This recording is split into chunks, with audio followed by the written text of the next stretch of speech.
Bienvenidos a Ingeniería de Procesos, el podcast de SagaFluid en el que hablamos sobre ingeniería aplicada a plantas de proceso. En el episodio de hoy vamos a hablar sobre silos para almacenamiento de sólidos y pulverulentos. Bien, existe un gran número de industrias en el que algunas de las materias primas que se utilizan se reciben en forma de sólidos, bien sean harinas, azúcares, cacao, sal, y en otro tipo de industrias más dedicado a la industria química, pues cualquier tipo de productos como carbonatos, cálcicos, otros productos como áridos, sílices, etc. Entonces, normalmente esto se almacena en silos que pueden ser de acero inoxidable o en algunos casos de acero al carbono. También los puede haber en aluminio, por ejemplo, para almacenamiento en ocasiones de granjas plásticas. Y estos silos, pues su cometido es básicamente eso, servir de pulmón de la planta, ya que esto es son las materias primas que se utilizan en grandes cantidades y que se reciben normalmente en cisternas. Por ello, estos silos, su diseño, a la hora de ver el tamaño del silo, las dimensiones, va acorde a los consumos periódicos que hay en la planta y siempre teniendo en cuenta la cantidad de kilos que transporta una cisterna. Es decir, se pretende que la cisterna, cuando descargue en el silo, tenga el silo capacidad suficiente para almacenar su contenido. De ahí que los silos pues los puede haber desde 30 toneladas para 60, 90, siempre dejando unos márgenes suficientes para no quedarse en la planta sin producto. Uh-huh. Estos silos, una vez que llega la cisterna a la planta a descargar, como norma general, es la propia cisterna la que dispone de sistemas de envío, normalmente mediante un compresor de aire que genera una presión en el silo, es decir, se hace por transporte neumático. Uh-huh. Y bueno, el diseño de los silos, como comentaba, pues dependiendo del tipo de producto a almacenar, pues tendrá un diseño u otro. Por ejemplo, en silos donde se va a almacenar productos orgánicos como harinas, azúcar, cacaos, este tipo de productos, cereales, etcétera, pues se deben considerar silos ATEX, ya que estos productos a la hora de hacer la descarga, el polvo que generan podría llegar a generar una deflagración. Por ese motivo es importante tener en cuenta que todos los componentes que hay en el silo a nivel eléctrico o electrónico estén certificados ATEX y además el silo disponga de elementos de seguridad como pueden ser, por ejemplo, los paneles antiexplosión, los cuales se ha de calcular en función del tamaño del silo y el KST del producto para que la apertura se realice en caso de una deflagración y se realice de manera conducida. Es decir, normalmente se pretende que los silos, si hubiera una deflagración, sea por el techo del silo para evitar que el silo colapse y pudiera dañar a otras instalaciones o a personas que estén cerca del silo. Los silos se pueden soportar de varias maneras. Pueden ser autoportantes con sus propias patas soporte o un faldón soporte, o estar montados sobre una estructura soporte. Hay varias formas de poderlos anclar al suelo y siempre es conveniente realizar los cálculos oportunos en cuanto a cargas al viento, sismo, incluido pues las cargas puntuales que se va a transmitir a la losa que lo ha de soportar para garantizar que el anclaje es el adecuado y va a resistir convenientemente los esfuerzos a los que va a estar sometido a lo largo de su vida. También influye en el diseño de los silos el tipo de cono inferior. Digo cono porque suelen ser habitualmente cónicos la parte inferior del silo, para que la extracción del material que va a almacenar se desarrolle de manera correcta y en ocasiones también pues dependiendo del tipo de material, conviene añadir al silo un sistema de bien sea de fluidificación o un fondo vibrante, en fin, todo depende de los materiales. En cada caso conviene estudiarlo adecuadamente. Y también hay que dotar a los silos normalmente de las barandillas en la parte superior para tener acceso en caso de tener que realizar algún mantenimiento, ya que los silos suelen disponer de una serie de elementos como niveles, que bien pueden ser niveles para máximo de tipo vibrante o de horquilla vibrante o de paletas rotativas, o también podrían ser niveles por ultrasonidos o cualquier otro tipo de nivel, en definitiva, que sea el apropiado para el tipo de producto. Y también hay niveles para intermedios o de mínimo, para, diríamos, automatizar el proceso y dar aviso cuando el silo llega a un cierto nivel y es necesario solicitar una nueva cisterna. Una cosa que he visto a veces en algunas fábricas, en algunas instalaciones donde tienen silos de productos sólidos, es que los silos tienen abolladuras de haberle dado martillazos o haberle dado golpes al silo y están como deformados. ¿Eso por qué es? En el fondo inferior, sí. Bien, pues eso es lo que comentaba antes, la importancia de tener un buen sistema de extracción del producto. Hemos de considerar que muchos de los productos que se almacenan aquí son altamente higroscópicos, lo que significa que pueden absorber la humedad con mucha facilidad. Uh-huh. Y eso hace que el producto pueda apelmazarse, se endurece. Imagínate, pues sal o azúcar o cualquier otro, o una harina.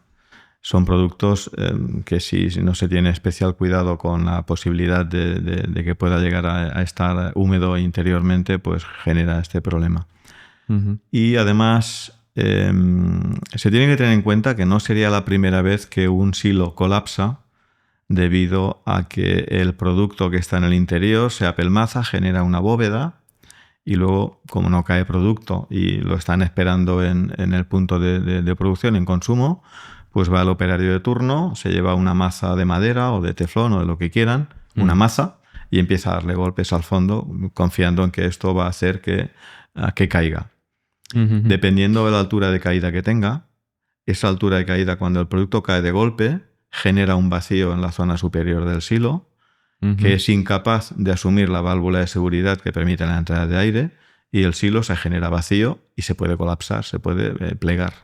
Por lo tanto, es un detalle a considerar y es muy importante que no se puedan llegar a realizar estas bóvedas, y por eso es conveniente tener un sistema muy efectivo que evite que el silo pueda, diríamos, propiciar que el producto tenga humedad, aunque esto no siempre se puede evitar porque depende de la zona, del ambiente, uh-huh, muchas historias que en cualquier caso, como decía, siempre hay que estudiarlo. Es decir, el diseño de una instalación no se puede dejar nada al azar, sino que es todo objeto de la experiencia acumulada después de haber hecho muchas instalaciones, de haber montado muchas cosas y de haber cometido algunos errores, pero luego aprender y corregirlos.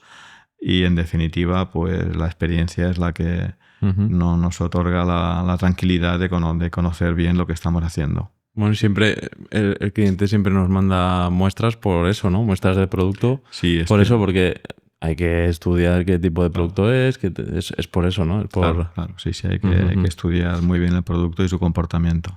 O sea, que la solución al tema este de las bóvedas sería más una cosa de prevenir mediante un buen sistema de extracción, claro, o de algo así que lo evite. Ver el producto, exactamente. Ver el producto cómo se comporta inicialmente y a partir de ahí definir cuál es el mejor sistema para conseguir que el producto caiga, que fluya bien, que no genere esta bóveda que genera un problema importante, que luego, como he dicho esto, si tiene una caída brusca de una cierta altura, uh-huh, genera un vacío importante en la parte superior del silo y puede ser un problema serio. Uh-huh. Los productos que se suelen almacenar en estos silos suelen ser pues desde granzas plásticas, que pueden ser de nueva fabricación o de tipo recicladas, donde en algunos casos nosotros hemos diseñado silos que permiten realizar la mezcla de granjas plásticas recicladas con capacidades de una cierta importancia, hablamos de hasta unos 100 metros cúbicos, y aparte de esto, pues cualquier tipo de productos que se destinan a muy diferentes industrias, como puede ser industria de pinturas o fertilizantes o plantas de áridos o industria alimentaria o este tipo de industrias donde se requiere este tipo de materias primas. Normalmente hay que tener en cuenta que cuando hablamos de silos en los que la carga se realiza por transporte neumático y donde además la extracción del producto también normalmente suele ser con transporte neumático, ahí puede haber ocasiones en que sea transporte mecánico, también, como digo, depende del tipo de producto. Conviene saber que las tuberías hay que calcular el tamaño de la tubería de acorde a la capacidad de carga requerida, a la velocidad y al caudal de aire necesario para hacer este transporte, bien sea en fase diluida o fase densa. Como digo, depende mucho de la tipología de los productos. Y teniendo en cuenta que siempre es conveniente que haya el menor número posible de codos, de curvas. En este caso los codos son más bien curvas de gran radio, curvas de radio 1 metro habitualmente, y este tipo de instalaciones pues tienen unas ciertas limitaciones a la hora de trabajar con determinados productos por la distancia que debe recorrer el producto desde el punto de almacenamiento hasta el punto de consumo. No obstante, cabe la posibilidad de hacer envíos a largas distancias, pero hay que hacer unos cálculos muy exhaustivos y muy precisos para ver si es viable generar un caudal y una presión de aire razonable o si conviene hacer inyecciones de aire puntuales en algún punto del recorrido de la tubería. Aunque esto ya sería objeto de otro podcast en el futuro. Sí, hablaríamos más en detalle del transporte neumático en sí, que exacto. Tiene mucha... Entonces, como comentaba, estos hilos pueden requerir una determinada instrumentación para controlar la cantidad de productos que se almacena, y también no hay que olvidar que uno de los elementos más utilizados son las células de carga. Es decir, se puede contar con niveles de seguridad, pero en una gran parte de las instalaciones pues los clientes lo que prefieren es tener unas células de carga que están indicando en tiempo real el peso del producto que contiene el silo, y que además nos permite tener puntos de consigna para considerar el llenado del silo y el vaciado. Los silos, se tiene que tener en cuenta que si hablamos de silos para almacenamiento de productos destinados a industria alimentaria, pues lo habitual suelen ser silos en acero inoxidable, y también lo habitual es que los silos internamente, la superficie, diríamos, exenta de relieve en la soldadura, es decir, se intenta que las soldaduras estén pulidas para que esté la superficie muy lisa y evite que se pueda quedar retenido ahí producto, y además también facilite a futuro la limpieza. La limpieza de los silos de productos sólidos o pulverulentos, pues bueno, en ocasiones es necesario poder realizarla, aunque sea muy de tarde en tarde. Pues igual hay silos de harina que se deben limpiar cada año o 2 años, depende, para evitar proliferación pueden surgir algún tipo de insectos, y se requiere que se haga una limpieza. Uh-huh. La limpieza se suele hacer pues muy manual.